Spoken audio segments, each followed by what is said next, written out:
Hello, ഇന്നത്തെ recipe പരിപ്പ് കൊണ്ടൊരു തീയലാണ്.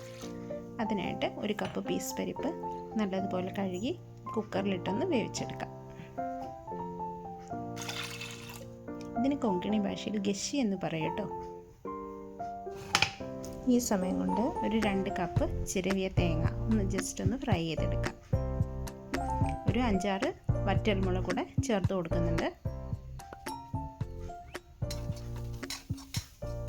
നല്ല ബ്രൗൺ കളർ ആവുന്നത് വരെ ഒന്ന് ഫ്രൈ ചെയ്തെടുക്കണം. ലോ ഫ്ലെയിമിൽ വെച്ചിട്ട് വേണം ഇത് ചെയ്യാൻ, ഇല്ലെങ്കിൽ പെട്ടെന്ന് തന്നെ കരിഞ്ഞു പോകും. ഇനി നമുക്കിതിലേക്ക് ഒരു 2 ടീസ്പൂൺ മല്ലിപ്പൊടി ചേർത്ത് കൊടുക്കാം. ഇനി ഗ്യാസ് ഓഫ് ചെയ്യണേ, ഇല്ലെങ്കിൽ പൊടി പെട്ടെന്ന് തന്നെ കരിഞ്ഞു പോകും. നമുക്കിത് സ്റ്റൗവിൽ നിന്ന് മാറ്റി വയ്ക്കാം. ഇതാ നമ്മുടെ പരിപ്പ് വെന്തിട്ടുണ്ട്. ഇനി ഇതിലേക്ക് കുറച്ച് വെള്ളം കൂടെ ചേർത്ത് കൊടുക്കുന്നുണ്ടേ.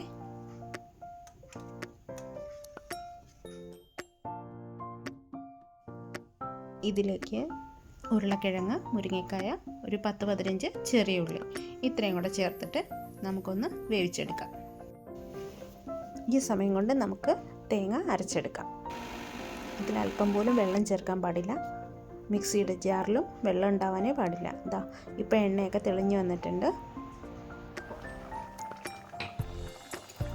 നമുക്ക് ആവശ്യത്തിന് ഉപ്പ് ചേർത്ത് കൊടുക്കാം. ഒരു ചെറിയ കഷ്ണം കുടംപുളിയും കൂടി ചേർക്കാം. ഇതൊന്ന് നല്ലതുപോലെ വെന്ത് വരട്ടെ.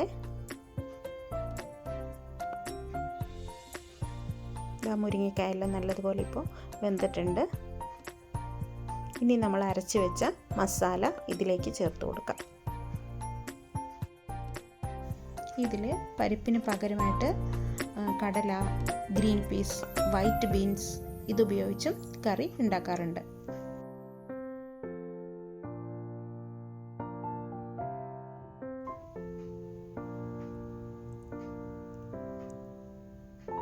ഇനി ഇത് നമുക്ക് ഒരു 10 മിനിറ്റ് അടച്ചു വയ്ക്കാം. ഇതാ ഇപ്പം നമ്മുടെ കറി എണ്ണയൊക്കെ തെളിഞ്ഞു വന്നിട്ടുണ്ട്. ഇനി ഗ്യാസ് ഓഫ് ചെയ്യാം. വീഡിയോ ഇഷ്ടമായാലും ഒന്ന് സപ്പോർട്ട് ചെയ്യണേ. Thank you.